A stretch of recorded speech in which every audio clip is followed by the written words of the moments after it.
الحمد للہ وکفا وسلام علی عباد الذین اصطفى اما بعد فاعوذ باللہ من الشیطان الرجیم بسم اللہ الرحمن الرحیم ولولا دفع الله الناس بعضهم ببعض لهدمت صوامع وبيع وصلوات ومساجد يذكر فيها اسم الله كثيرا ولينصرن الله من ينصره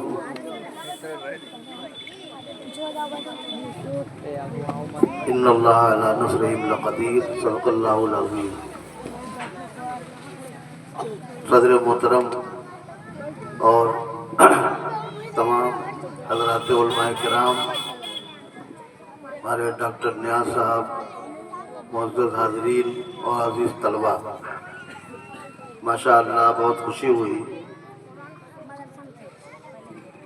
مولانا فاروق صاحب کے لڑکوں کی طرف سے جو زمین وقف کی گئی ہے اور جہاں یہ مدرسہ چل رہا ہے، آج پہلی مرتبہ اس مدرسے میں 8 بچوں نے ناظرہ قرآن ختم کیا، 4 بچوں نے قرآن پاک کا حفظ مکمل کیا۔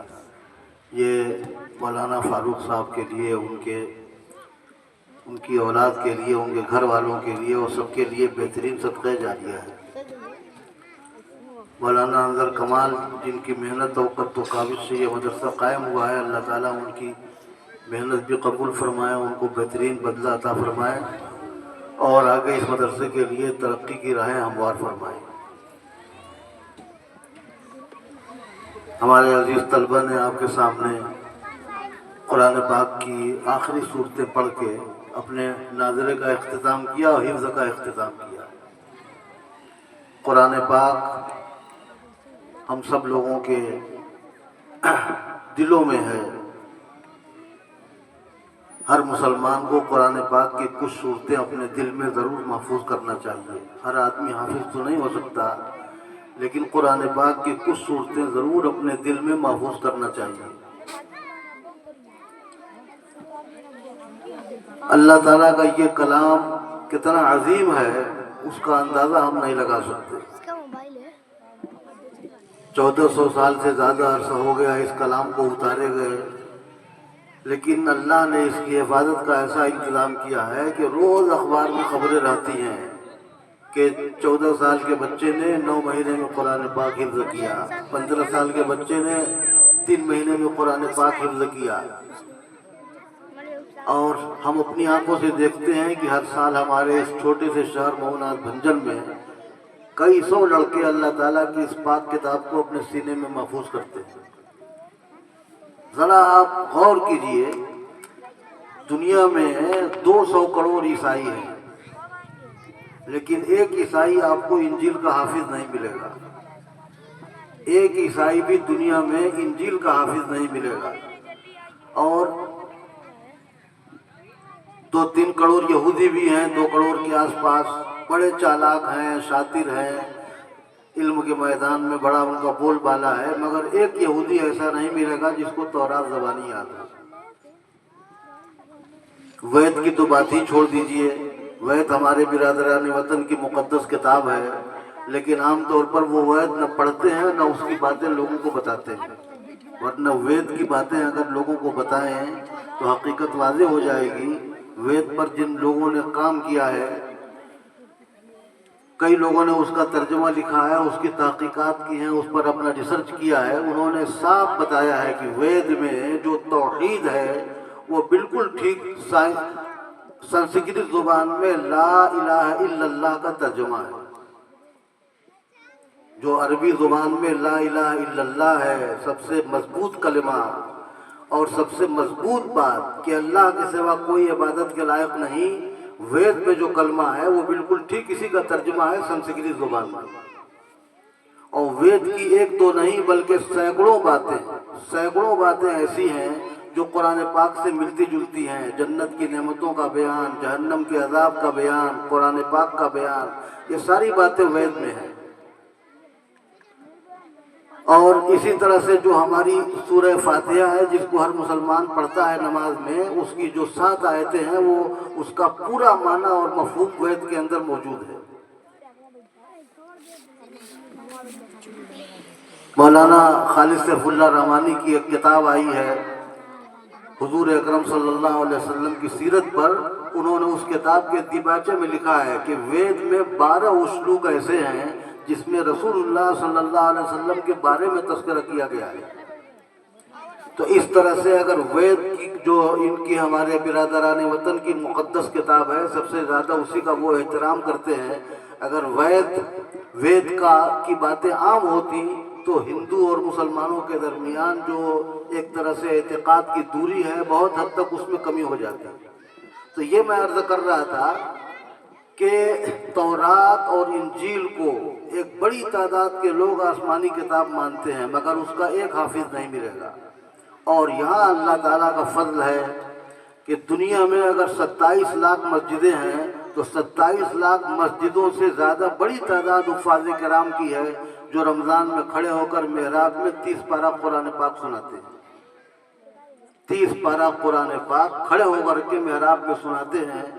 یہ ہمارے یاد کرنے والوں کی محنت تو ہے ہی ہے، لیکن آپ غور کریں تو معلوم ہوگا کہ یہ سب سے بڑی چیز جو اس میں دخل دے رہی ہے وہ ہے قرآن پاک کا معجزہ ہونا اور قرآن پاک کا اللہ تعالیٰ کی حفاظت کا ذمہ داری لینا.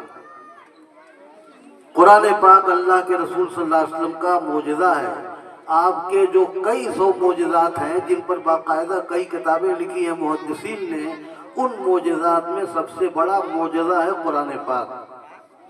معجزہ کہا جاتا ہے عاجز کرنے والی دلیل کو. معجزہ کا لفظی معنی ہے عاجز کرنے والی دلیل. اللہ تعالیٰ جب کسی کو بھیجتے ہیں رسول بنا کر اور نبی بنا کر، اور وہ آ کے کہتا ہے کہ میں اللہ کا رسول ہوں، میں اللہ کا نبی ہوں، تو لوگ پوچھتے ہیں کہ کیا دلیل ہے تمہارے پاس؟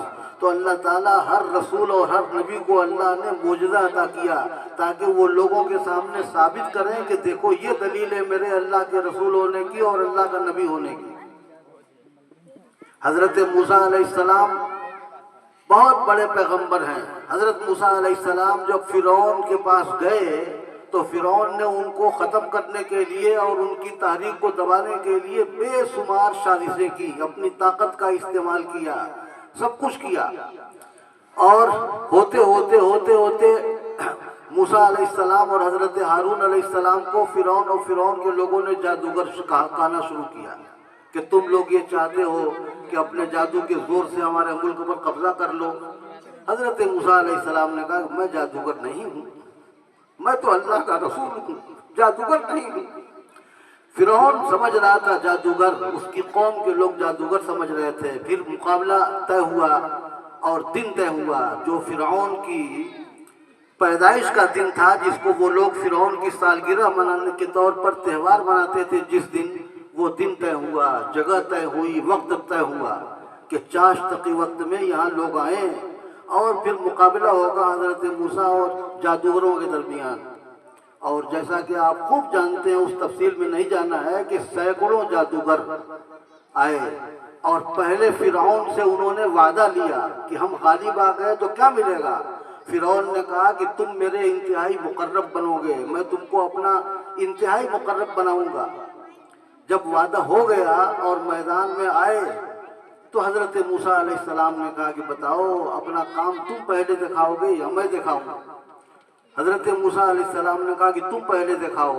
جادوگروں کے پاس جو لاٹھیاں اور رسیاں تھیں انہوں نے اپنے جادو کے زور سے سب کو بنا دیا سانپ، اور ایک وقت میں سینکڑوں سانپ حضرت موسیٰ علیہ السلام کی طرف بڑھ رہے ہیں. حضرت موسیٰ علیہ السلام کے دل میں وقتی طور پر تھوڑا سا خوف آیا. اللہ تعالیٰ نے کہا کہ موسیٰ ہمارے پاس رسول ڈرا نہیں کرتے، ڈرو مت، اپنی لاٹھی چھوڑو. حضرت موسیٰ علیہ السلام کے پاس جو عصا تھا جس کا ذکر قرآن پاک میں کئی جگہوں پر ہے، حضرت موسیٰ علیہ السلام نے اپنا ڈنڈا چھوڑا اور وہ اصلی سانپ بن گیا اور تھوڑی دیر میں تمام بناوٹی سانپوں کو نکل گیا، تمام بناوٹی سانپوں کو نکل گیا. اس لیے کہ کسی انسان کی قدرت میں شے کی حقیقت بدلنے کی طاقت نہیں ہے. کتنا بڑا جادوگر ہو اس کے پاس یہ طاقت نہیں ہے کہ وہ رسی کو سانپ بنا دے اور لاٹھی کو سانپ بنا دے، یہ اس کے پاس طاقت نہیں.